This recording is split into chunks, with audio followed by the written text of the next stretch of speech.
Hi, it's me, MC of Healthy by George. I come every Friday and Sunday to talk about lots of things that are important to us as we grow older to keep us healthier and thriving into our much older years. So today I'm going to talk about hormone replacement therapy or something called HRT. If you're going through menopause or you've heard about menopause or you think, oh my God, what do I do when I get to menopause? I'm going to talk about that today because it's become very important for me to consider. So please think about subscribing, joining me here every week where we can discuss, share, comment, even just have some, I don't know about that kind of conversations because seriously, it's such an individual process. And what we don't know about menopause is a lot. Please join me in the conversation. Please subscribe and share. So why is hormone replacement therapy suddenly an issue for me? I don't know if you've been on this channel very long, but I had a complete hysterectomy last October.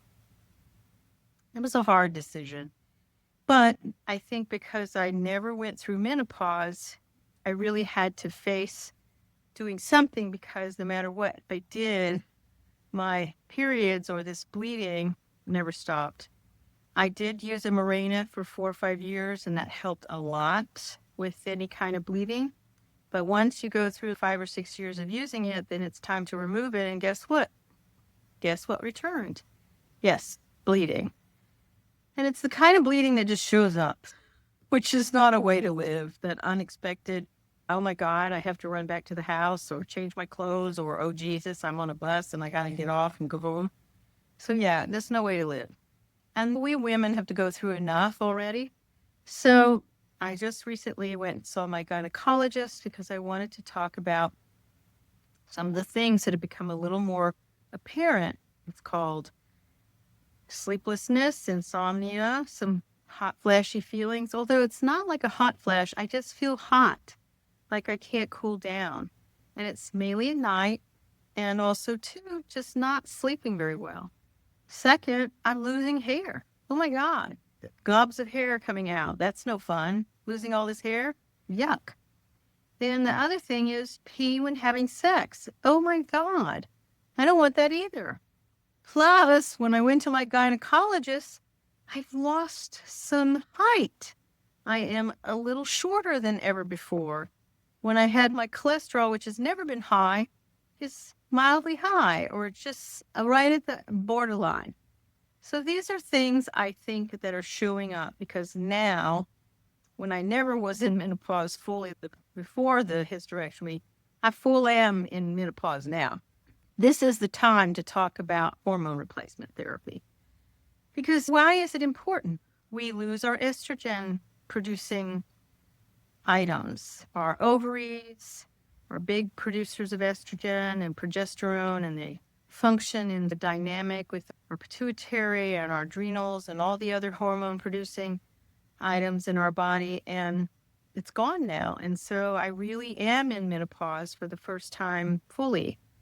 So it's very important when those stop functioning, your ovaries specifically, that these things, such as our hormones, play a really big role for women in so many ways.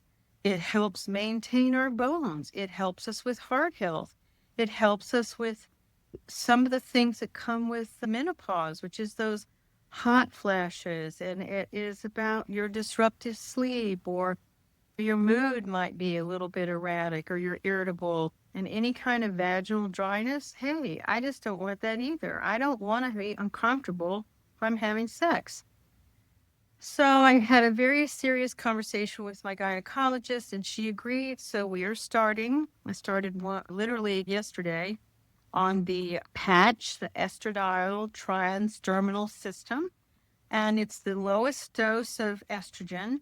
And frankly, it is teeny tiny. I didn't realize that this transdermal patch was so small. It is small.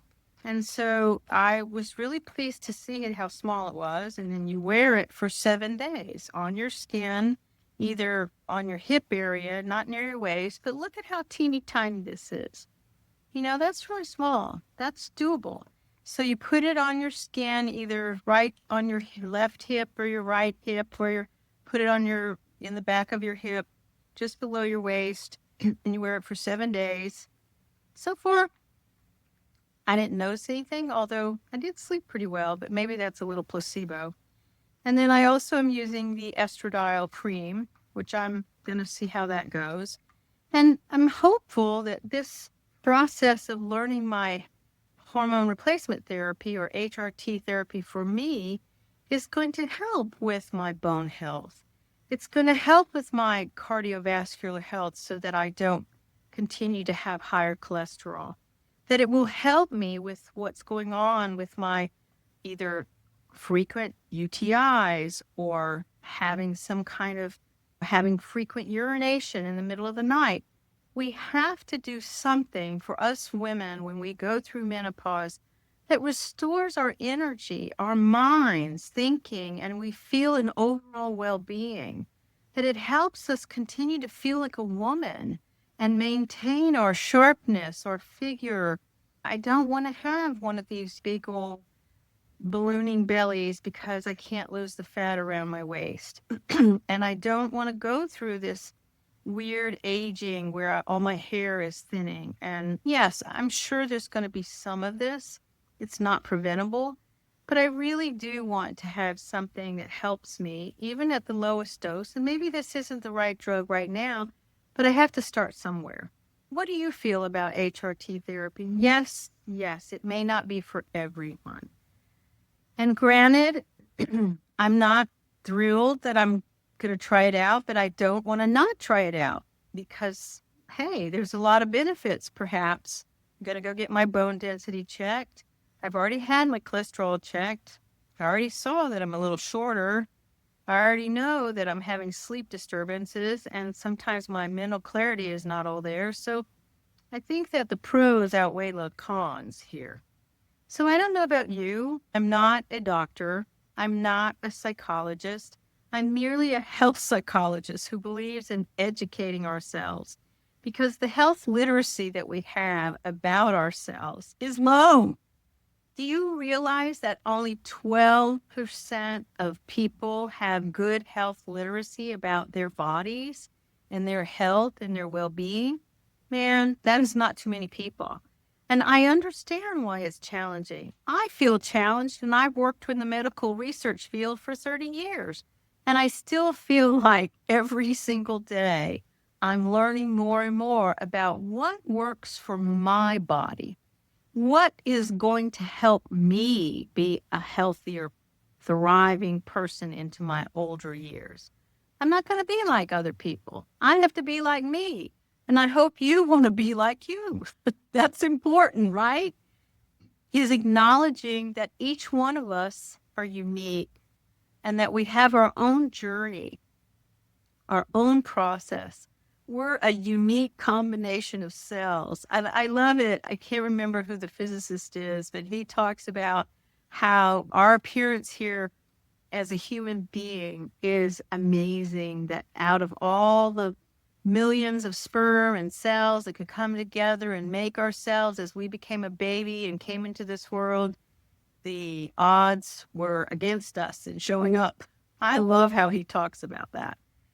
HRT therapy is not for everyone. We know there are risks. It's mainly blood clots, stroke, breast cancer, and other, depending on the type of HRT, it could be the fact that you need to figure out what's going to help you and what is the best therapy that's going to help you. And there's a lot of barriers around insurance coverage because I know they don't like to give it to women after 65, but I'm hopeful that we're learning more about menopause and how we can help ourselves, both using supplements and diet, and maybe we do need to use some HRT therapy. I don't know. I'm willing to take a look at this and figure out how it can be individualized for what works for me. What's the dose? What type of estrogen do I need? Should I do it alone? Or should I have it with some others, like progesterone? And how long do I need to take this? Maybe I just need to do this for a little while and then get everything stable and then come off of it. I just don't know. And I think that each person, each woman who goes through this we need to figure it out ourselves with our trusted clinician. And I think that's why I love my OBGYN. She talked to me about the side effects and she was so kind. She prescribed the medicine, but then she made a phone call to me too, just to remind me that when I'm traveling, to make sure I'm going to wear those compression socks because blood clots can happen when you're on estrogen, no matter what. So I have a flight coming up in the early part of October. I'm pulling out my compression socks because I agree. I'm going to do everything I can to be mindful that you can get blood clots and have strokes when you're on an estrogen therapy. I'm going to do whatever I can to keep myself healthy and well. I'm getting a mammogram so I know where my breasts are in breast cancer. We have to do things when we know we're balancing the risks with the pros or the benefits for our bodies and for ourselves. Everything comes at a risk. Heck, growing older feels risky, right? So be well, my friends. Please think about subscribing. I would love to see you here every Friday and Sunday each week where we can talk and share and support one another as we are going into our older years to do something daily and to increase our wisdom around our health and well-being. Because it does take a lot of attention. What's going to make me healthy? What's going to make me feel healthy or think healthy? What are thinking healthy thoughts like? Because sometimes it can be easy to go down that negative road or to ignore things that show up in our bodies because we just call it aging. Let's let that go. Let's be aware of who we are, what we desire, and keep pushing forward every single day to be the best version of who we are well into our older years. So please subscribe, please share, please like my videos so I can continue to grow this channel and support our community to help each other be a healthy well-being for our older years. So see you next time, and please know that you have this one precious life. Let's live it to the fullest. Bye-bye. So thank you so much for joining me at Healthy by George. I hope you found the information inspiring and that it encourages you on your wellness journey. Because remember, your body, your well-being are a most precious gift, and every tiny action taken daily can make a huge difference. I hope the information here is educational purposes and is not meant to replace your medical care. See your doctor and talk about what works for you. If you enjoyed today's content, don't forget to give it a thumbs up and subscribe to my channel. Your support means the world to me, and it helps me continuing creating content that inspires and empowers you to live your best life. Goodbye for now, and join me again at the next Healthy by George.